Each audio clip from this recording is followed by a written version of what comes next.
ان سے بتایا جاتا ہے، مثال کے طور پہ ظہر میں بتایا جائے کہ پہلے 4 رکعت سنت مؤکدہ، پھر 4 رکعت فرض ہے، اور اس کے بعد 2 رکعت سنت مؤکدہ. فرض کتنی ہے اس میں سے؟ اب یہ فرض کتنی ہے والا سوال اگر اس لیے تاکہ آدمی فرض اور سنت کے فرق کو جان لے، بالکل صحیح سوال.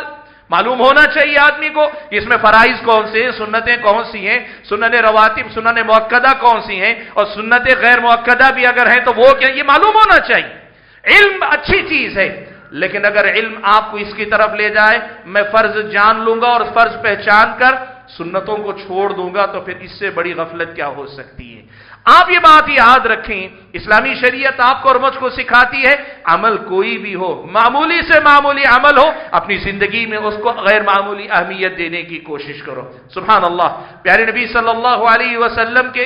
جو صحابہ تھے، صحابہ کے بعد جو تابعین، تابعین کے بعد تبع تابعین، ان کی زندگیاں دیکھو، آپ کو یہ بات نظر آئے گی کہ یہ جو احکام کے اعتبار سے فرق، یہ فرض ہے، یہ سنت ہے، وہ ان کے علم میں فرق دکھے گا آپ کو، لیکن عمل میں آپ کو فرائض پر بھی عمل ملے، سنت پر بھی ملے، نوافل جو عام اوقات کی ان میں بھی آپ کو اہتمام ملے گا. میں آپ کو بتاؤں امام احمد بن حنبل رحمۃ اللہ علیہ کے اندر کس قدر زیادہ حرص تھی عمل بالسنہ. پیارے نبی صلی اللہ علیہ وسلم کی سنت پر عمل کرنے کا جذبہ کتنا تھا. کہتے ہیں وہ خود اپنے بارے میں، امام ذہبی نے واقعہ یہ بات ان کا قول نقل کیا ہے، وہ کہتے ہیں کہ میں نے جو بھی حدیث سنی اور لکھی، جو بھی علم میں نے حاصل کیا، اللہ کے نبی کی جو بھی حدیث میرے علم میں آئی اور میں نے اسے لکھا، محفوظ رکھا، زندگی میں کم سے کم 1 مرتبہ تو ضرور میں نے اس پہ عمل کیا، 1 مرتبہ کم سے کم ضرور میں نے اس پہ عمل کیا. اور پھر مثال دیتے ہوئے کہتے ہیں میں نے اللہ کے نبی صلی اللہ علیہ وسلم کی ایک حدیث پڑھی کہ اللہ کے نبی صلی اللہ علیہ وسلم نے پچنا لگایا. پچنا لگانا، سینگی لگانا جسے کہتے ہیں، کپنگ جسے کہتے ہیں، حجامہ جسے کہتے ہیں اللہ کے نبی صلی اللہ علیہ وسلم نے پچنا لگوایا، اور لگوانے کے بعد جو لگانے والا تھا ابو طیبہ صحابی تھے، ان کو اللہ کے نبی نے 1 دینار اجرت کے طور پر دیا. امام احمد کہتے ہیں کہ یہ حدیث جب میں نے لکھی تو مجھے حالانکہ ضرورت نہیں تھی، لیکن حدیث پہ عمل کرنا ضروری سمجھا، اس لیے میں نے کیا کیا، میں نے جا کر پچنا لگوایا اور میں نے بھی اپنی جیب سے سامنے والے کو 1 دینار دیا. بھائیو، علم کے ساتھ عمل ہونا چاہیے اور ہر نیکی کی قدر ہونی چاہیے، ہر نیکی کی اہمیت ہونی چاہیے، ہر نیکی پر عمل کرنے کی فکر ہونی چاہیے. آج ہم اپنے آپ سے ایک سوال پوچھ لیں، زندگی میں ایسی کتنی نیکیاں ہیں جن کو ہم جانتے ہیں لیکن زندگی میں کبھی ہم نے عمل نہیں کیا؟ کتنی نیکیاں ہیں آپ دیکھ لیں. ہر آدمی اپنے بارے میں جانتا ہے. میں اپنے سے ابتدا کروں، آپ اپنے بارے میں سوچیں. علم بہت ساری نیکیوں کا ہمیں ہے،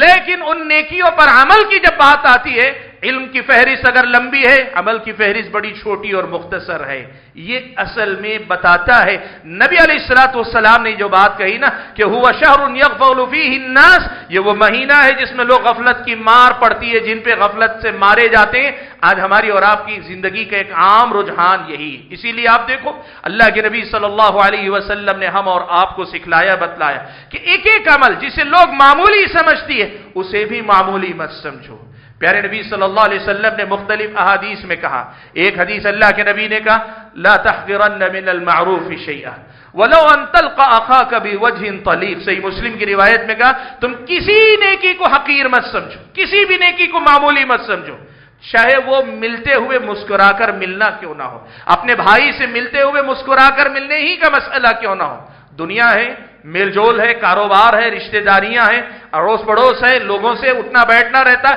لوگوں سے ملنا ہے. اور جب ملتے ہو تو ذرا سا مسکرا کر مل لو، اور مسکرانے میں آپ کو نہ کوئی محنت لگے گی، نہ کوئی، بس ذرا سی خوش مزاجی، خوش اخلاقی کی ضرورت ہے. اگر یہ بھی نیکی کر سکتے ہو تو یہ بھی نیکی کرو، اسے بھی معمولی مت سمجھو. اللہ کے نبی نے یہ بات بیان فرمائی. اللہ کے نبی صلی اللہ علیہ وسلم نے فرمایا لا تحقرن جارۃ لجارتها ولو فرس نشر. اللہ کے نبی نے کہا ایک پڑوسن، ایک پڑوسی عورت دوسری پڑوسن، دوسری پڑوسی عورت کے ساتھ حسن معاملہ کرنے میں کسی بھی بات کو معمولی نہ سمجھے. اپنے گھر میں جو پکوان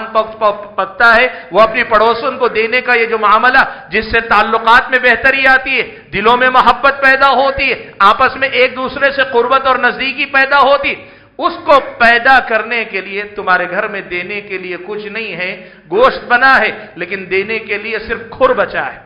پھر سنشات صرف کھر بچا ہے، کھر میں صرف چمڑا ہوتا ہے، برائے نام ہلکا سا گوشت ہوتا ہے، زیادہ گوشت اس میں نہیں ہوتا، اچھے خاصے گوشت والی ہڈی نہیں، اگر کھر بھی دے سکتی ہو تو اپنی پڑوسن کو دو، اور اس دینے والے اس معمولی عمل کو بھی تم معمولی نہ سمجھو۔ یہ اللہ کے نبی صلی اللہ علیہ وسلم نے خواتین سے کہا۔ اللہ کے نبی صلی اللہ علیہ وسلم نے یہ بھی کہا وَلَوْ أَن تُفْرِغَ مِن دَلْبِكَ فی اناء المستسقی، اللہ کے نبی نے کہا اس نیکی کو بھی تم معمولی نہ سمجھو کہ تم گئے پانی لینے کے لیے۔ پرانا زمانہ تھا تو لوگ پانی لینے کے لیے پنگھٹ پہ جایا کرتے تھے، پانی خصوصی جگہ پہ ملا کرتا تھا، تم پہلے پہنچ گئے، پانی لے لیے ہو، تم نے پانی نکال لیا اور تمہارے ساتھ تمہارے پیچھے اب تمہارا بھائی کھڑا ہے، تم ہٹو گے وہ لے لے گا، پانی بھی ہے کوئی ہے بھی نہیں، تم لے کر نکلنے کے بجائے اپنا پہلا لیا ہوا پانی اس کے برتن میں ڈال دو، اس کے اپنے برتن میں ڈال دو، پھر تم دوبارہ لے لو۔ اتنی معمولی سی نیکی کو بھی معمولی نہ سمجھو، اللہ کے نبی صلی اللہ علیہ وسلم نے اس بات کا حکم دیا۔ میرے بھائیوں، آپ دیکھو اسلامی شریعت ہماری اور آپ کی جو تربیت کرتی، اس تربیت میں یہ بات ہے کہ کسی نیکی کو معمولی نہ سمجھو۔ ایسے غافل نہ بنو گے جن کے سامنے نیکیاں آتی ہیں لیکن لوگ نیکیوں سے بے نیاز ہوتے ہیں۔ سبحان اللہ، مارکیٹ میں اگر کوئی آدمی ہے، آپ جانتے ہیں بیوپار آ رہا ہے، کچھ نہیں سامنے آ رہا ہے، دو لو، بات اتنی ہی ہے کہ ایک ہاتھ دو ایک ہاتھ لو، مارکیٹ میں آپ بیٹھے ہوئے اور آپ کہتے ہیں نہیں میں نہیں لوں گا، لوگ تو آپ کو بیوقوف کہتے ہیں نا۔ مارکیٹ میں آپ دنیا کی تجارت میں جسے بیوقوفی سمجھتے ہیں،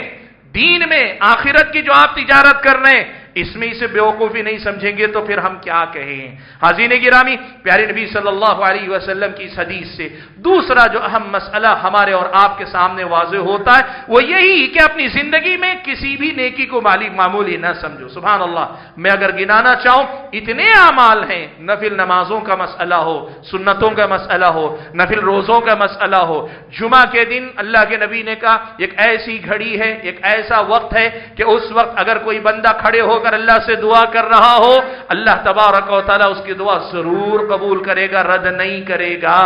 لیکن آپ دیکھو اس دعا کے قبولیت کے وقت پہ محنت کرنے والے، اس وقت کی تلاش میں لگنے والے کتنے آپ کو ملیں گے؟ آپ یقین کرو، دیکھتے جاؤ، میں نے کہا نا، آپ صرف یہ دیکھ لیں نیکیاں جن کو ہم جانتے ہیں، ہمارے علم میں جو نیکیاں ہیں ان کی فہرست کتنی لمبی ہے، اور اس کے مقابلے میں ہمارے اور آپ کے عمل میں جو نیکیاں ہیں ان کی فہرست کتنی مختصر ہے۔ دونوں کا موازنہ کرو، سمجھ میں آئے گا کہ جو بات اللہ کے نبی نے شعبان کے مہینے کے بارے میں کہی وہ میری اور آپ کی عملی زندگی کی ایک بہت بڑی سچائی ہے کہ ذاک شہر یغفل فیہ الناس، یہ ایسا مہینہ کہ اس مہینے کی یا اس مہینے کے اعمال یا نیکیوں کی طرف سے بہت سارے لوگ غافل ہوتے ہیں۔ معلوم یہ ہوا کہ اس حدیث میں ہم اور آپ کو بتایا گیا کہ نیکیوں کی یہ جو مناسبتیں، چاہے وہ شعبان میں آئیں یا کسی بھی اور مناسبت سے آئیں، ان سے غفلت برتنا ایک بہت بڑی نادانی ہے۔ حاضرین گرامی، تیسری اہم بات جو آج کے اس خطبہ جمعہ میں آپ کے سامنے ذکر کرنا چاہتا ہوں وہ یہ کہ اسی مہینے میں 15ویں شعبان آئے گی۔ اس 15ویں شعبان سے متعلق بہت ساری باتیں ہیں جن کو آپ کو بہت واضح انداز میں سمجھنا چاہیے۔ سب سے پہلی بات تو یہ جان لیں کہ کیا 15ویں شعبان کی تاریخ، چاہے وہ دن ہو یا رات ہو، اس کی کوئی خصوصی فضیلت پیارے نبی صلی اللہ علیہ وسلم سے ثابت ہے؟ تو اس سلسلے میں یہ بات بتاؤں کہ کچھ حدیثیں ہیں جن حدیثوں کے بارے میں اہل علم کے درمیان اختلاف ہے۔ بڑی تعداد اہل علم کی محدثین اور خاص طور پہ متقدمین اہل حدیث جو علماء اہل حدیث ہیں، یعنی خاص طور پہ جو محدثین کرام ہیں، ان میں کی اکثریت کا یہی خیال ہے 15ویں شعبان کی فضیلت سے متعلق کوئی روایت ثابت نہیں، اللہ کے نبی سے کوئی روایت ثابت نہیں، بلکہ یہ روایتیں منکر درجے کی ہیں، یہاں تک بعض اہل علم نے حکم لگایا، یعنی انتہائی شدید درجے کی ضعیف ہیں، یہ تک بعض اہل علم نے کہا۔ لیکن بعض اہل علم نے یہ کہا کہ نہیں، ان احادیث میں سے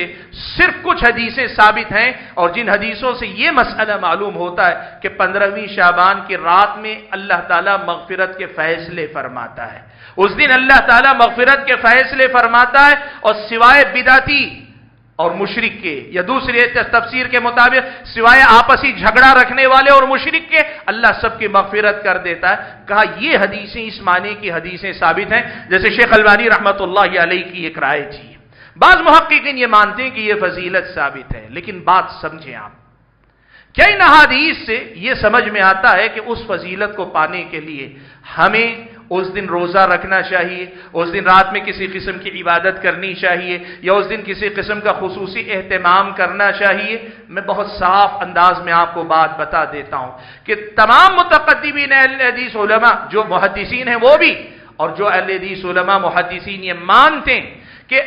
حدیث ثابت ہے، وہ بھی یہ بات کہتے ہیں، یہ بات واضح کرتے ہیں، یہ ایک ایسی فضیلت ہے کہ فیصلہ تو 15ویں شعبان کو ہوگا، لیکن اس کا دار و مدار سال بھر کے اعمال پر ہوگا۔ سال بھر جو آپ نے نیکیاں کی، سال بھر جو آپ نے اچھائیاں کی، ان پر اس کا دار و مدار ہوگا۔ اس دن کوئی خصوصی عمل کرنا، اس دن کوئی خاص عبادت کرنا، اس دن کوئی خاص نیکی کرنا، اس کی اسلامی شریعت میں کوئی اصل نہیں ہے، کوئی ثبوت نہیں ہے۔ میں اس لیے بات آپ کے سامنے رکھ رہا ہوں کہ پہلے یہ بات مجمل بتا دی جاتی تھی، کہہ دیا جاتا تھا 15ویں شعبان کی رات ہو دن ہو کوئی عمل شریعت مطہرہ میں ثابت نہیں، تو لوگ الحمدللہ سمجھتے تھے بات ختم ہو جاتی۔ اب پچھلے دنوں سے سوشل میڈیا جب سے آیا، لوگ کیا کرتے ہیں، یہ بات عام کرتے ہیں کہ شیخ البانی نے کہا ہے کہ وہ حدیث ثابت ہے۔ اللہ کے بندو، بات پوری بتایا کرو نا کہ ٹھیک ہے اگر بعض محققین نے کہا ہے وہ حدیث ثابت بھی ہے، تو آگے انہوں نے یہ بھی تو بتایا ہے کہ کوئی عمل اضافی کرنے کی ضرورت نہیں، ایکسٹرا کوئی عمل کرنے کی ضرورت نہیں، جو آپ کا ڈیلی روٹین ہے، جو آپ کے روز مرہ کے معمولات ہیں، اسی کے مطابق آپ کو اپنے دن اور اپنے رات گزارنے چاہیے، اور اللہ سے یہ امید رکھنی چاہیے کہ سال بھر کی نیکیوں کا اللہ تعالیٰ اس وقت بدلہ دے گا، ہمیں الگ سے کچھ اضافی عمل کرنے کی ضرورت نہیں۔ میں آج ایک بات بتاؤں، محققین نے لکھا ہے 15ویں شعبان کی رات عبادت کرنے کا ثبوت نہ اللہ کے نبی سے ملتا، نہ صحابہ میں سے کسی سے ملتا ہے۔ تابعین میں سے ملک شام میں، مکہ، مدینہ، حجاز کا علاقہ یا کوفہ و بصرہ کا علاقہ، یہاں کہیں نہیں، صرف ملک شام کے 3 تابعین کا تذکرہ ملتا ہے، اور ان 3 تابعین کے بارے میں بتایا گیا کہ یہ عمل کرتے تھے، کچھ نیکیاں کرتے تھے اس رات میں۔ جب انہوں نے یہ عمل کیا تو کیا ہوا معلوم ہے؟ 2-3 بڑی باتیں ان کے عمل کے بارے میں۔ آپ کو پہلے تو یہ معلوم ہونا چاہیے اللہ کے نبی سے ثبوت نہیں تو پھر عمل کی ضرورت نہیں، صحابہ سے اس کا تذکرہ نہیں تو پھر اس کی کوئی حیثیت نہیں۔ تابعین میں سے بعض نے کیا تو ان کی وجہ بھی جان لیں، اور اس کے سلسلے میں علماء امت کا جو موقف تھا وہ بھی آپ جان لیں۔ ابن رجب حنبلی رحمت اللہ علیہ نے لکھا، نقل کیا کہ بعض اہل علم نے لکھا کہ یہ جو ملک شام کے تابعی بھی کچھ اہتمام 15ویں شعبان کو کرتے تھے، اس کی وجہ یہ تھی کہ ان کو یہ بات معلوم ہوئی کہ اہل کتاب کی کتابوں میں اس رات کی کوئی خاص فضیلت آئی ہے۔ سبحان اللہ، اہل کتاب کی کتاب یعنی یہود و نصارہ کی آسمانی کتابیں جو محرف ہو چکی، ان میں کہیں اس کی فضیلت کا کوئی تذکرہ ملا، اس کی بنیاد پہ وہ عمل کر رہے ہیں۔ ظاہر بات ہے اس بنیاد پہ ہمارے اور آپ کے لیے عمل دلیل نہیں ہو سکتا، یہ میرے اور آپ کے لیے شریعت کا درجہ نہیں پا سکتے۔ اور دوسری بات یہ دیکھیں، 3 یہ سے تابعی تھے، یہ تینوں کے تینوں تابعی جب عمل کرنے لگے، اس کے بارے میں دیگر تابعین کو، علماء کو پتہ چلا تو اسی زمانے میں اسی وقت علماء نے نکیر کی۔ عطا ابن ابی رباح کو پتہ چلا تو انکار کیا، منع کیا، کہا کہ نہیں یہ کرنا غلط ہے، اس رات کی قسم کا کوئی اہتمام نہیں ہونا چاہیے۔ حاضرین گرامی، اس مسئلے کو یاد رکھیں، اس 15ویں شعبان کے دن روزہ رکھنا یا پھر یہ کہ کسی بھی قسم کی رات میں عبادت کرنا یا مسجدوں میں دعائیں کرنا، عشاء کی نماز کو مؤخر کرنا، کوئی نہیں، آپ کی زندگی کے معمولات میں سے ایک معمول کے مطابق گزرنے والے دن کے طور پہ گزارے، یہی سنت ہے، یہی اللہ کے نبی صلی اللہ علیہ وسلم سے ثابت شدہ عمل ہے، اس سے زیادہ آگے کچھ اور ثبوت نہیں۔ اب ہمارے سماج میں اس سے آگے بڑھ کر لوگوں نے اسے مردوں کی عید بنا لی، شب برات بنا لی، روحیں آتی ہیں، گھروں میں آتی ہیں، پکوان پکائے جاتے ہیں، جو اس میں انتقال کر جانے والے کو پسند تھا اس کی روح کے لیے وہ ساری چیزیں تیار کرتے ہیں۔ اللہ کے بندو، بات اگر لمبی ہو جائے گی اگر بات کروں گا، لیکن پھر بھی سن لو، یہ بات کہہ دوں آپ کو، آپ اتنا بھی نہیں سمجھتے کہ کھانا پینا تو جسم کی غذا تھی جو سڑ گل کے ختم ہو گیا۔ تمہارا دعویٰ مان بھی لیا جائے کہ روحیں آتی ہیں تو روحوں کے لیے روحوں کی غذا نہ ہوتی، کھانا پینا تو جسم کی غذا تھی۔ ایسے ہی ہوتا ہے، بدعتیں آدمی کو ایسے ہی بیوقوف بناتی ہیں، اور ہمارے اور آپ کے سماج کا یہ مسئلہ ہے، لوگ نہ سوچتے ہیں، نہ سمجھتے ہیں، نہ دین سیکھتے ہیں، نہ تحقیق کرتے ہیں، نہ معلوم کرتے ہیں، نہ پڑھتے ہیں۔